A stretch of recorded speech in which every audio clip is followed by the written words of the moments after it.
January. Diets, broken resolutions, tax returns and freezing fog. For many of us it's a fairly rotten month, but what if you also had to worry about how you were going to feed your family? Well, for 13 million people living in the UK, this is a daily waking worry. In 2015, I challenged myself to live on £1 a day for a month, raising funds and awareness for the Trussell Trust. A few months later, in the build-up to the general election, food banks became something of a political football, and now are used as a yardstick measure for UK austerity. There is an unhelpful perception in some quarters that people visiting food banks are scroungers seeking free food, implying such places are filled with rows of grubby Victorian orphans dancing anarchically on the tables, gleefully shouting more gruel.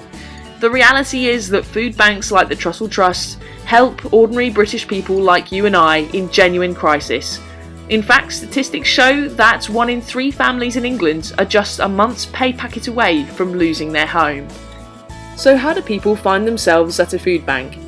Referrers like health visitors, schools and social workers identify those in crisis and provide them with a food voucher to be exchanged for 3 days of non-perishable food.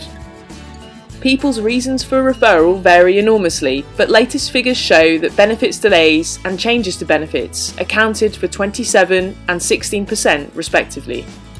The Trussell Trust is not government funded, and its research in partnership with other organisations adds weight to their recommendations for a fairer, more efficient and compassionate welfare system, stopping people getting to a point where they have no money to eat. Of course, the Trussell Trust has little control over what the government does with its recommendations, and so its programme More Than Food aims to tackle the root problems and seek to reduce dependency on both food banks and state welfare. Through its partnerships, the charity offers Money Life, helping clients tackle their debt and financial difficulties, holiday clubs for times when free school meals are unavailable, fuel banks and Eat Well, Spend Less cookery programmes. This charity's reach, like the generosity of its staff and volunteers, is enormous. And I urge you to read the blog to learn a little more about the work that they do.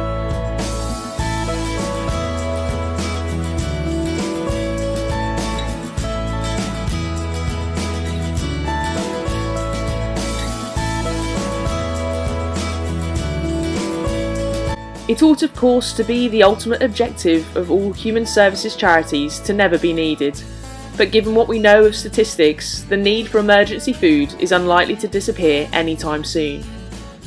Food is a fundamental human need, and who are you or I to decide who deserves to eat and who deserves to starve? In amongst all of this noise, the daily work of the Trussell Trust continues, as they fight to support, improve and ultimately empower our society to stop UK hunger.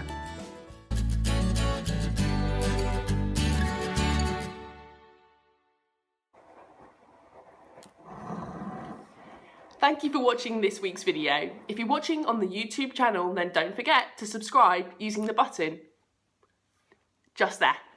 See you later.